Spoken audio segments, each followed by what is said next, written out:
Bonjour, je suis Armelle Bonomé, psychologue clinicienne et je suis vraiment très heureuse de participer au calendrier de l'Avent proposé par Virginie Rabier avec laquelle je travaille très régulièrement. Et j'avais envie de vous transmettre un petit message par rapport à cette période de l'Avent pour vous faire prendre conscience à quoi sert cette période et pourquoi est-ce que les fêtes de fin d'année sont aussi très importantes pour chacun, pour tous et chacun. Alors tout d'abord, la période de l'Avent, c'est la période de la fin d'automne. L'automne, c'est vraiment une période où on peut aller se libérer de tout ce qu'on a vécu dans l'année, laisser partir tout ce dont on n'a plus besoin pour aller effectivement vers quelque chose de nouveau. On va retourner vers soi-même, on va rentrer vers soi-même avec la période de l'hiver. Donc cette période de l'Avent, ça nous permet d'aller vers nos racines, nous remettre à l'endroit, retourner vers notre ascendant. Donc il faut vraiment profiter de cette période pour se libérer au maximum de tout ce dont on n'a plus besoin pour arriver vers l'hiver, et notamment le solstice d'hiver, qui est la période où l'énergie féminine, le yin, est plus importante que l'énergie masculine, le yang. C'est vraiment une période pour faire les bilans, pour nous rencontrer nous-mêmes. Et c'est important d'aller se rencontrer soi-même. On fait des résolutions, par exemple, en fin d'année. Donc on a besoin d'aller se rencontrer. On a besoin d'aller à l'intérieur de nous. On rentre dans notre cocon. On voit souvent l'hiver, on n'a pas envie de sortir. On a besoin de rester au chaud. C'est parce qu'on va aller voir à l'intérieur de nous. C'est ça le côté féminin, le côté yin.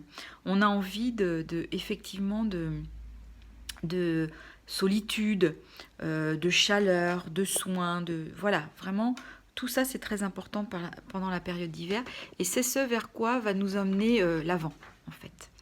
Et puis c'est aussi le moment des fêtes de famille. On va vers les fêtes de famille. Et les fêtes de famille, c'est pour remettre en question, remettre au travail les liens familiaux. Alors les liens familiaux de la famille que vous avez choisi en vous incarnant.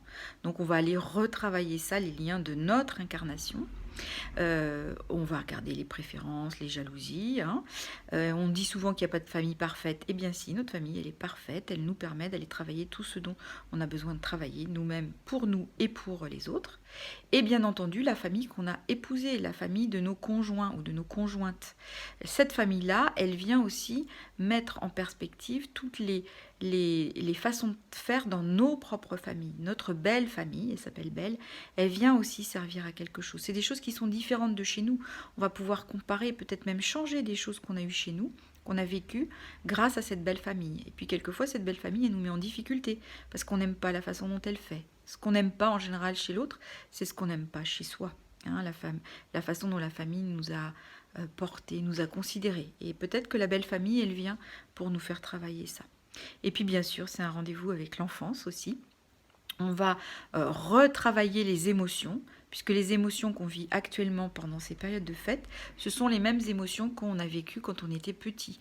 Au niveau des émotions, il n'y a pas de différence dans le temps. Les émotions passées, les émotions actuelles, elles sont toujours là. Donc on va aller les retravailler, ce qui va peut-être nous faire aussi quelquefois retravailler des traumatismes qu'on a eus et qu'on pense ne pas pouvoir s'en libérer. Eh bien, les périodes de fête de fin d'année vont être là pour pouvoir libérer ces traumatismes.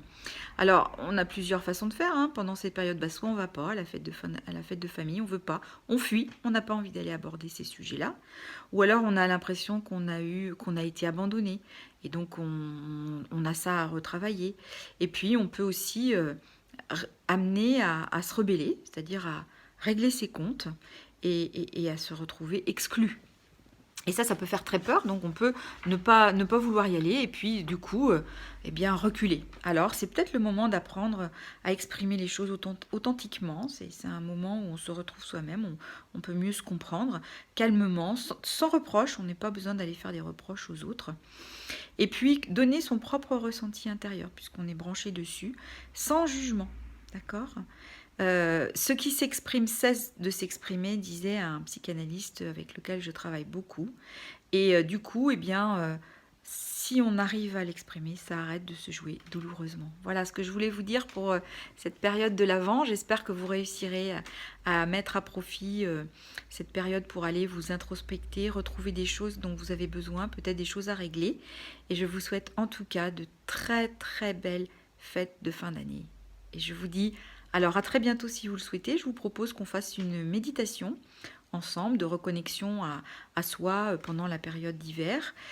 Si vous êtes intéressé, vous pouvez aller voir sur ma page Facebook Vous êtes à la hauteur des apprentissages. Je ferai un direct sur cette page Facebook pour proposer une méditation de groupe. Si vous êtes intéressé, laissez-moi un message sur ma page Facebook et puis je vous verrai passer le post et on fera une méditation gratuite de partage pour se reconnecter à soi. Je vous dis à très bientôt. Au revoir.